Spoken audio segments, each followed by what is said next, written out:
주기도문의 5번째 기도는 용서를 위한 기도입니다. 우리가 우리에게 죄 지은 자를 사하여 준 것 같이 우리 죄를 사하여 주시옵고 라고 기도하라고 말씀하십니다. 하나님께 용서를 빌기 위해 먼저 선행되어야 할 일이 남을 용서해야 한다는 말씀입니다. 14절 15절에서 용서에 대한 말씀을 다시 반복합니다. 너희가 사람의 잘못을 용서하면 너희 하늘 아버지께서도 너희 잘못을 용서하시려니와 너희가 사람의 잘못을 용서하지 아니하면 너희 아버지께서도 너희 잘못을 용서하지 아니하시리라 말씀합니다. 이 말씀을 잘 생각해 보면 용서가 너무나도 중요하다는 것을 알 수 있습니다. 예수님이 기도를 가르치신 후에 용서에 대해서만큼은 거듭 말씀하실 정도로 용서는 중요하다는 것입니다. 용서하지 않으면 용서받을 수 없다. 사람을 용서해야 하나님께 용서받을 수 있다. 사람을 용서하지 않으면 하나님께도 용서받기가 어렵다. 그러니 용서는 해도 그만 안 해도 그만 그런 게 아니다. 내가 사랑 가르가면서 용서하고 용서하지 않고 그럴 수 있는 것이 아니다. 사람을 용서해야 하나님께 용서받을 수 있기 때문에 우리는 용서해야 하는 것입니다. 하나님께 용서받는 게 얼마나 복되고 중요합니까? 하나님께 용서받지 못한 인간의 처지를 전도서 5장 17절은 이렇게 말합니다. 일평생을 어두운 데서 먹으며 많은 근심으로 질병과 분노가 끊이지 않으며 그에게 많은 근심과 질병과 분노가 그에게 있느니라 이렇게 말씀합니다. 용서하면 우리 영혼이 밝은 빛 가운데로 인도받습니다. 그러나 용서하지 않으면 마음이 어두워지고 삶이 어두워지고 많은 근심으로 질병과 분노가 끊이지 않는 인생이 될 수 있다는 것입니다. 그러므로 용서하지 않으면 가장 큰 피해를 보는 것은 용서하지 않는 우리 자신이 되는 것입니다. 그런데 사실 용서해야 하지만 용서하려고 한다고 용서가 잘 되지는 않습니다. 왜냐하면 나를 힘들게 하는 일들이고 내게 상처를 준 사람이고 나를 어렵게 하는 상황들이기 때문에 우리가 용서가 잘 되지를 않습니다. 그러나 말씀을 잘 보면 내가 살기 위해서라도 용서를 해야 한다는 겁니다. 살기 위해서라도 하나님께 용서를 빌고 사람에게 용서해야 된다는 겁니다. 그러지 않으면 하나님의 복이 우리에게 흐를 수가 없습니다. 이사야 59장 2절은 이렇게 증거합니다. 오직 너희 죄악이 너희와 너희 하나님 사이를 갈라놓았고 너희 죄가 그의 얼굴을 가리어서 너희에게서 듣지 않게 하심이라 했습니다. 죄가 하나님과 우리 사이를 갈라놓는다는 겁니다. 베드로 사도는 베드로전서 3장 7절에서 이렇게 권고합니다. 그를 더 연약한 그릇이요 또 생명의 은혜를 함께 이어받을 자로 알아 귀히 여기라. 이는 너희 기도가 막히지 아니하게 하려 함이라 했습니다. 용서가 없는 삶은 가려지고 갈라지고 막히게 된다는 것입니다. 용서를 모르는 삶은 죄 가운데 그대로 머물러 있게 됩니다. 요한복음 20장 23절에서 예수님은 이렇게 말씀하십니다. 너희가 누구의 죄든지 사하면 사하여질 것이요 누구의 죄든지 그대로 두면 그대로 있으리라. 용서하지 않으면 죄가 그대로 우리 사이에 털고 있어서 그대로 죄 가운데 우리가 머물러 있게 된다는 거죠. 죄의 구렁텅이에 우리가 빠져서 살게 된다는 것입니다. 죄가 그대로 있으면 어떻게 됩니까? 하나님과 그 사람 사이가 죄로 인해서 갈라지게 됩니다. 그와 사람들 사이도 죄로 인해서 갈라지게 됩니다. 그로 인해서 사람과 사람 사이도 죄가 가로막게 되는 것입니다. 그렇기 때문에 복된 삶이 어려워지는 것입니다. 우리가 먼저 그러므로 내가 복되게 살기 위해서라도, 나를 위해서라도 우리는 용서하고 용서를 빌며 살아야 한다는 거죠. 하나님의 복이 우리에게 흐르도록, 또 나로 말미암아 하나님의 복이 사람들에게 흘러가도록 우리는 끝없이 용서하고 끝없이 하나님께 용서를 빌며 살아야 합니다. 용서의 삶은 먼저 내가 죄인임을 자각함으로 시작이 됩니다. 첫사람 아담이 범죄함으로 사람은 다 죄의 나락으로 떨어져 버렸습니다. 본성상 죄인으로 전락한 것입니다. 그러나 하나님께서 우리를 죄에서 구원하시려고 하나밖에 없는 아들을 우리에게 내어주시고, 그 아들이 십자가에서 몸이 찢기실 때 성소의 휘장이 위로부터 아래로 찢어지면서 죄인된 우리가 하나님께로 나아갈 수 있는 길이 열리게 되었어요. 그 은혜를 믿으면 하나님께서 그 믿음을 보시고 본성상 죄의 상태에 있는 우리를 그 모습 그대로 받아주시고 의롭게 여겨주신다는 겁니다. 그 아들의 희생의 공로로 우리는 죄인임에도 불구하고 하나님의 아들로 하나님께서 받아주신다는 거예요. 그래서 첫사람 아담에 속한 자가 아니라 죄인이 아니라 순종하신 첫아들 예수 그리스도 의인의 반열에 우리를 세워주신다는 겁니다. 여러분은 그 은혜를 믿으십니까? 죄인된 우리, 죄에 떨어져 버린 우리를 하나님께서 그 아들을 통해서 하나님이 베푸신 은혜와 사랑을 믿을 때에 죄인된 우리를 의인의 반열로 세워주신다는 거죠. 믿음은 단순한 동의가 아니라 예수 그리스도를 통해 하나님께서 보여주신 사랑과 한량없는 은혜에 대한 확실한 신뢰다. 믿음은 그냥 하나님의 사랑과 은혜에 동의하는 정도가 아니라 하나님께서 그 아들 예수님을 통해서 우리에게 보여주신 사랑과 은혜를 확실하게 신뢰하고 그 위에 인생을 거는 것이 믿음이다. 그렇게 말합니다. 그러므로 그 믿음이 죄인인 우리를 하나님 앞에 의인으로 서게 해 주는 것입니다. 우리 영혼은 제가 말씀드린 것처럼 믿음으로 단번에 구원받습니다.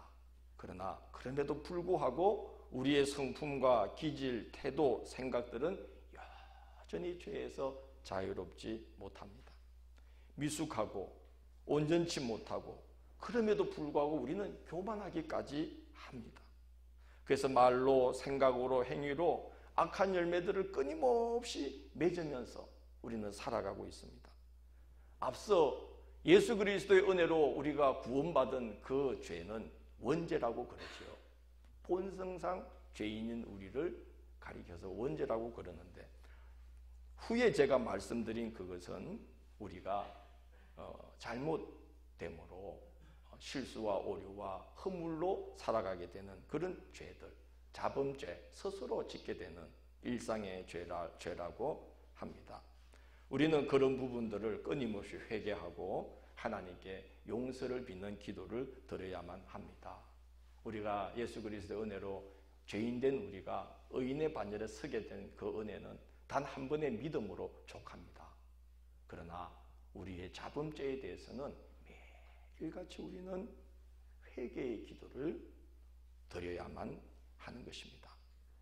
우리가 주님의 손에 이끌려서 하나님 앞에 서게 되는 날까지, 사탄이 더 이상 틈탈 수가 없는 자리에 서게 되는 그날까지 천사장의 나팔 소리와 함께 모든 것이 홀연히 변하여서 이 썩어질 것이 썩지 아니함을 덧입고 이 욕된 몸이 영광스러운 몸으로 변화되는 그날까지 우리는 우리의 실수와 오류와 잘못을 날마다 회개하고 매 순간 하나님께 용서를 빌어야만 합니다.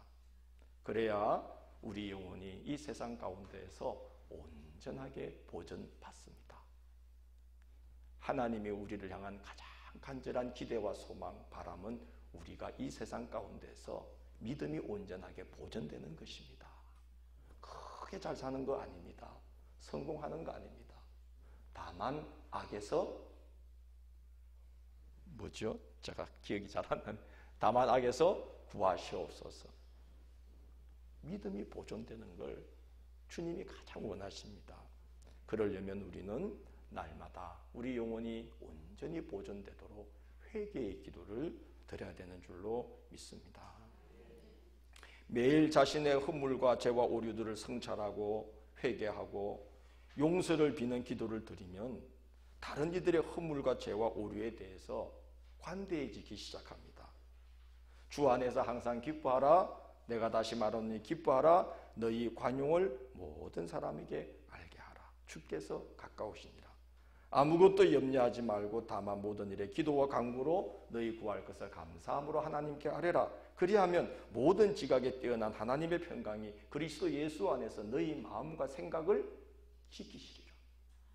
우리가 회개의 기도를 드리다 보면 주님이 우리의 심령을 관대하게 관용을 베풀게 해주셔요. 우리 생각과 마음을 지켜주셔요. 회개하는 자의 영혼은 가장 안전합니다. 그 마음과 생각을 지켜주십니다. 아무도 비방하지 말며 다투지 말며 관용하며 범사에 온유함으로 모든 사람에게 나타낼 것을 기억하라. 우리가 기도하면 우리 자신이 죄와 허물과 오류를 범할 수밖에 없는 죄인임을 날마다 보게 됩니다. 성령께서 알게 하십니다. 그래서 모든 사람이 나처럼 죄와 허물과 오류 속에 이 인생을 살고 있음을 알게 해주십니다. 그래서 관대해지게 되는 것입니다. 그래서 예수님이 기도를 가르치시며 용서를 위한 기도를 드리라고 말씀하고 있는 겁니다. 용서는 우리 영혼을 보존해 줄 뿐만 아니라 하늘 문을 열어줍니다. 용서하는 자에게 하늘의 복이 임합니다. 용서하는 자를 하나님께서 편들어 주십니다. 용서하는 자의 손을 하나님이 높이 들어 주십니다. 요셉을 보십시오.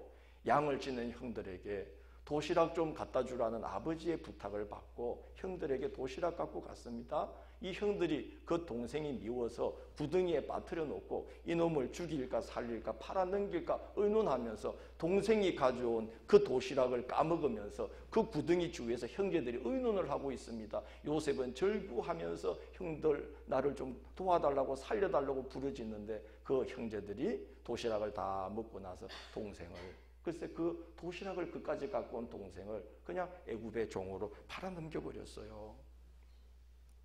어떻게 그런 사람들을 용서해요? 못하죠. 그런데 요셉은 기도의 사람이었어요. 하나님께서 아버지의 집과 만민을 기근 중에서 구해내고 형들 구해내라고 형들을 통해서 나를 먼저 애굽으로 보내주신 게 하나님이시구나. 하나님이 보내주신 거지 형들이 팔아넘긴 게 아니구나. 그걸 깨닫는 순간 요셉은 용서할 수 있는 사람이 되었어요. 하나님께서요 용서하는 요셉을 형제들 앞에서 높여주시잖아요. 그 요셉, 용서하는 요셉 때문에 형제들이 복을 나누어 받잖아요. 용서는 이렇게 복된 겁니다. 피비린내 나는 보복이 이루어져야 될 자리에서 함께 복을 나누는 자리가 되었어요. 용서함으로 하나님의 복이 형제들에게까지 흘러갔습니다. 더 놀라운 건 요셉의 자녀인 에브라임과 므낫세는 아버지의 형제들과 동등한 위치로 족보에 올라가 가지고 가나안 땅에 들어갔을 때에 두 몫의 땅을 분배받습니다. 용서하니까 그 복이 자식에게까지 미치는 거예요. 다윗을 보십시오. 아들 압살롬의 반역으로 궁을 버리고 도망갈 때 그를 배반하고 비방했던 자들이 많았습니다. 얼마나 상처가 됐겠어요. 권력을 갖고 있을 때는 전하 그러던 사람들이 권력을 잃고 도망갈 때 다 욕하고 먼지를 뿌리고 돌을 던지고 침을 뱉고. 그런데 다윗은 다시 돌아와서요 그들을 죽이지 않고 죽을 때까지 곁에 두고 삽니다. 용서합니다.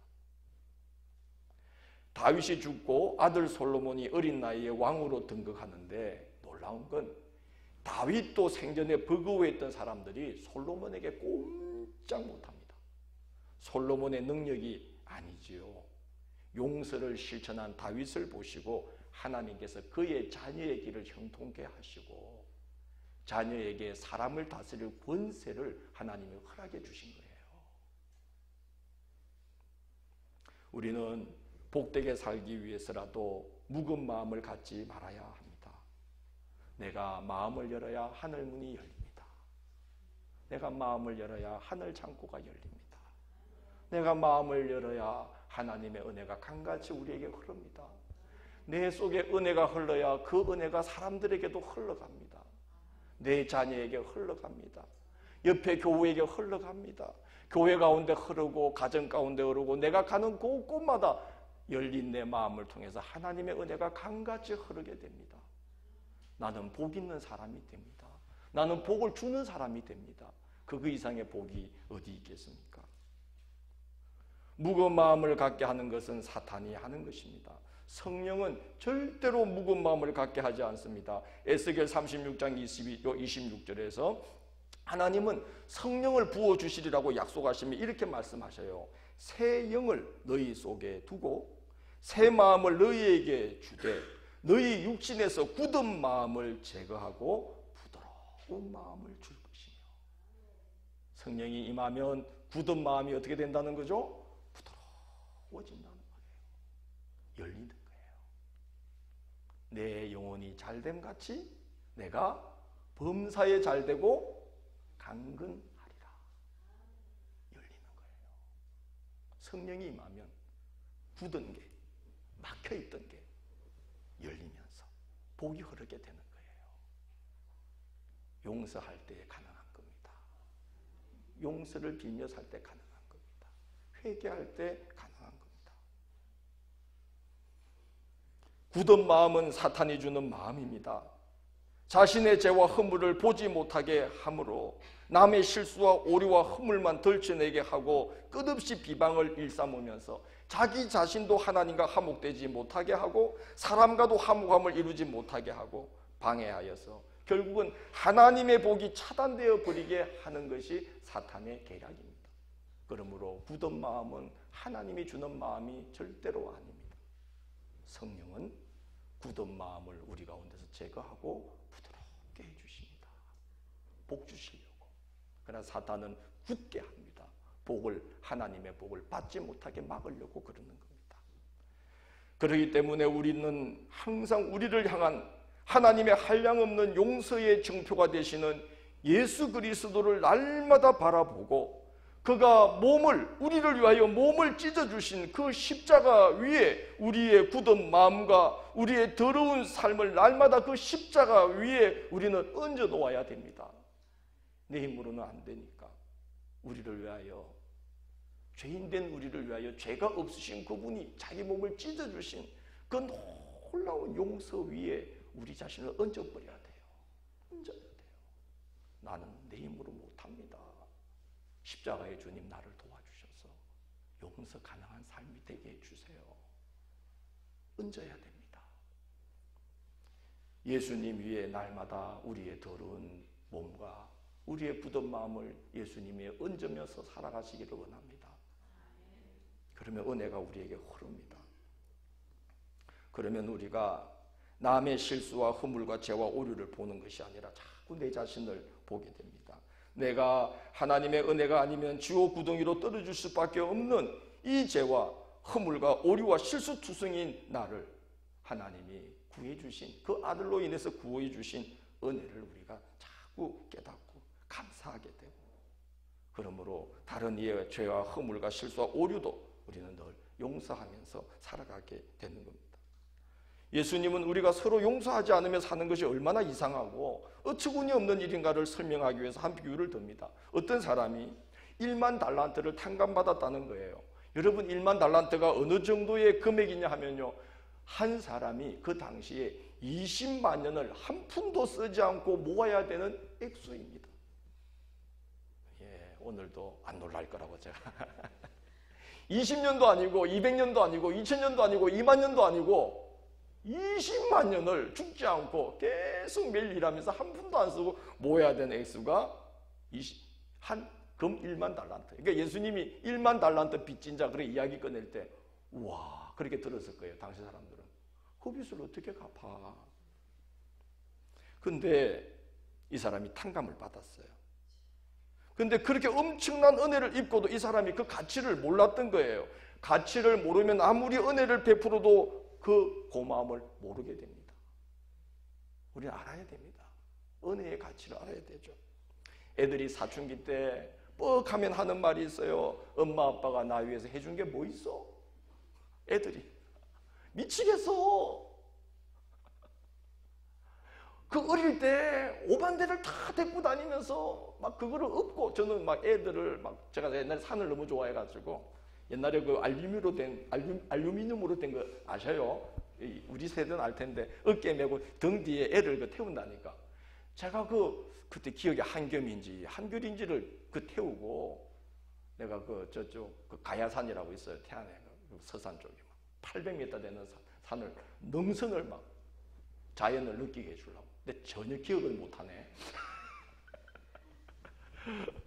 그 어려울 때도 애들을 데리고 그냥 오만 데를 다 다니면서 좋은 경험을 시켜줄 애를 썼는데 엄마 아빠가 날 위해서 해준 게 뭐냐 이거야. 기가 막히지.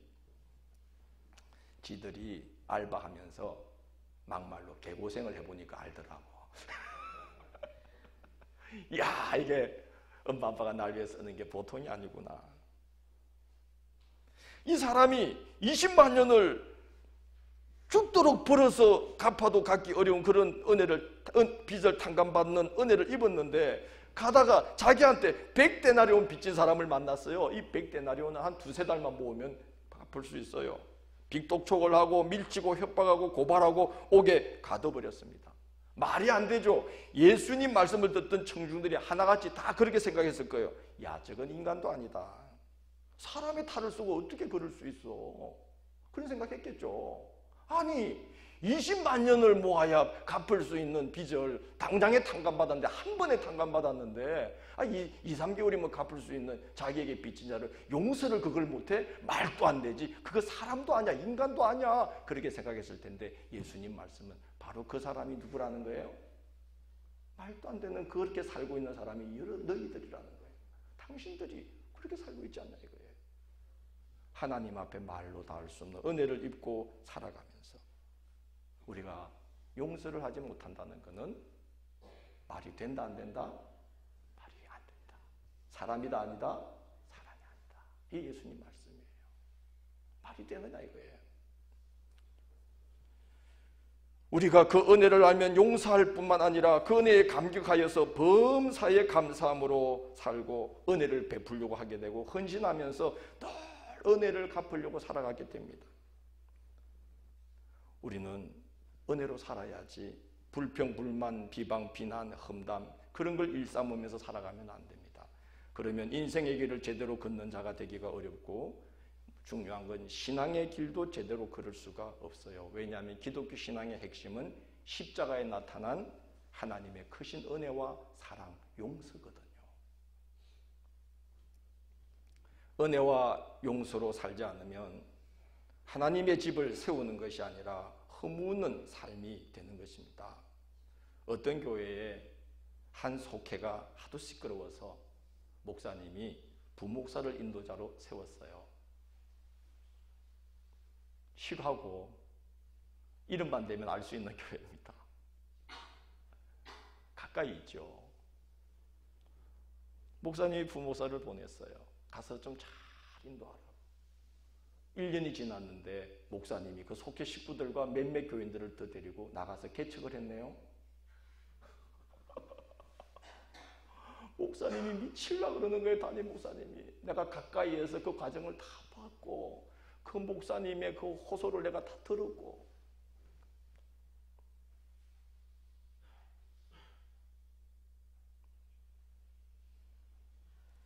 우리끼리 우리 마음에 딱 맞는 사람들끼리 교회 한번 세워봅시다. 그리고 나갔는데 어떻게 됐을까요?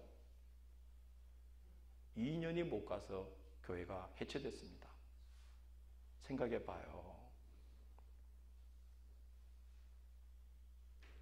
조금도 용서할 줄 모르고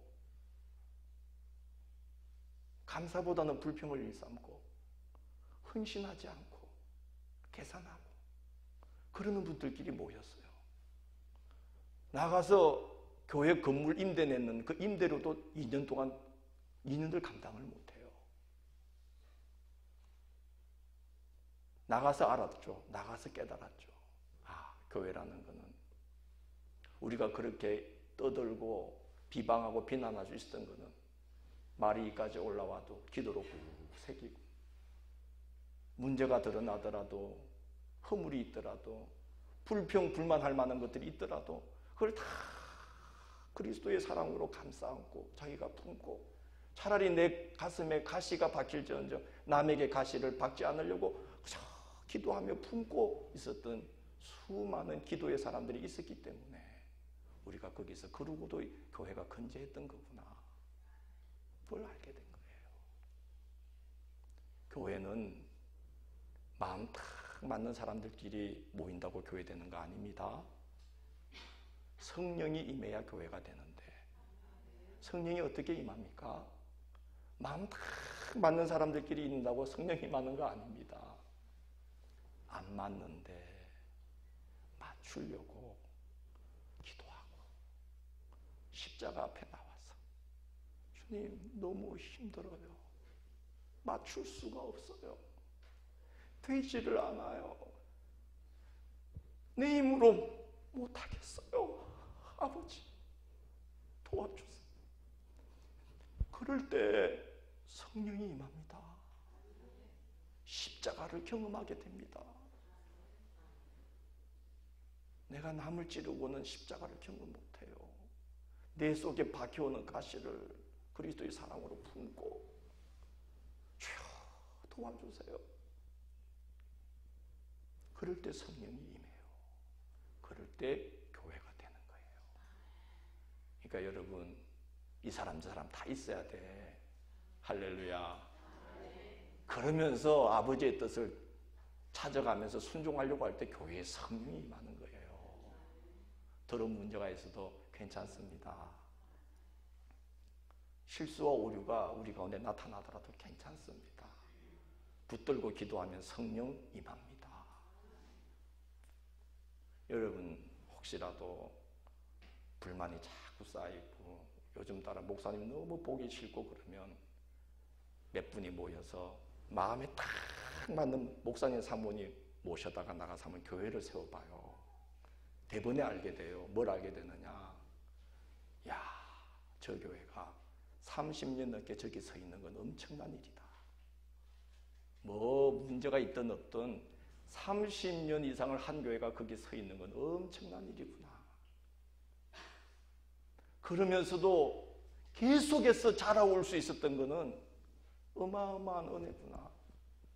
거기에 끝없는 인내와 끝없는 사랑과 끝없는 용서로 묵묵히 헌신한 분들이 있었던 거구나. 그걸 알게 될 거예요. 바울 사도가 그랬잖아요. 너희는 그런 자들을 알아주고 귀히 여기라. 그들로 말미암아 너희의 교회가 서 있는 것이니라.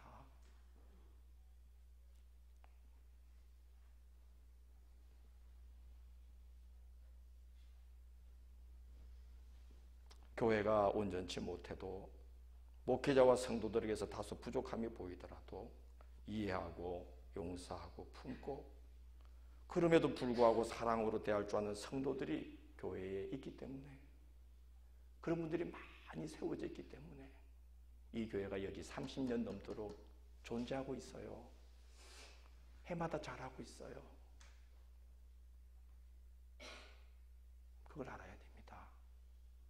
용서의 능력이 그렇게 대단한 겁니다. 십자가 앞에 자기를 계속 얹어놓는 자들이 있다는 게 그렇게 소중하고 고마운 겁니다. 그분들 때문에 교회는 서 있습니다.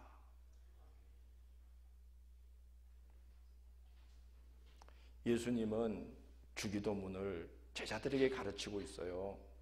이 제자들은 앞으로 교회 공동체로 자랄 신앙 공동체를 교회를 세워나갈 주인공들이에요. 예수님이 왜 용서에 대한 이야기를 하느냐? 교회로 서려면 반드시 뭐가 필요하다는 거예요? 서로 간에 용서하는 것이 필요하다. 그래야 교회는 교회로 선다. 그러므로 너희는 앞으로 교회를 통해서 하나님 나라를 세워갈 때에 항상 하늘에 계신 아버지여 하고 기도해라.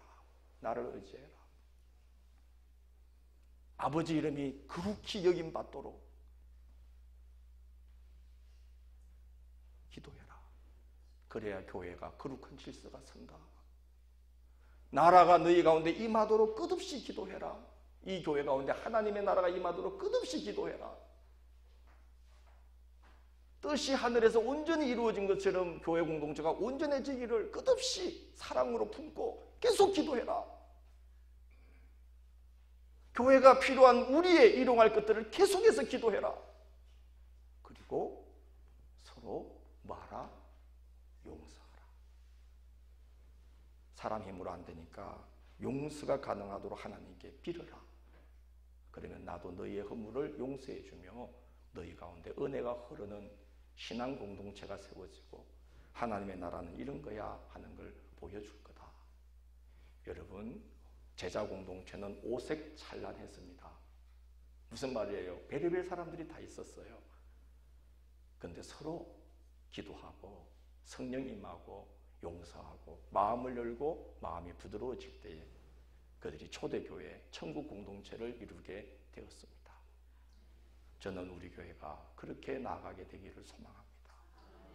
간절한 마음으로. 말하기는 쉽지만 세우기는 너무나 어려운 거예요. 나가서 한번 세워보십시오. 세우는 건 너무나 어려운 거예요. 그러나 그게 참 복된 길이에요. 끝없이 기도하고 끝없이 용서하고 끝없이 품고 끝없이 나를 십자가에 계속해서 못 박고 예수 그리스도의 이 허물과 죄와 오류투성인 내 자신과 우리의 동료 교우들을 함께 거기에 예수님 위에 얹으면서 주여 우리를 불쌍히 여겨주소서. 이렇게 우리가 기도하면서 나아가면 그곳에 성령이 임합니다. 천국 공동체가 됩니다. 주님의 몸을 보여주게 되고 그리스도의 향기와 편지가 되는 교회로 하나님이 세워주십니다. 문제가 있어서 문제가 아니에요. 문제가 있을 때 기도하지 않으므로 문제인 겁니다. 너희는 이렇게 기도하라.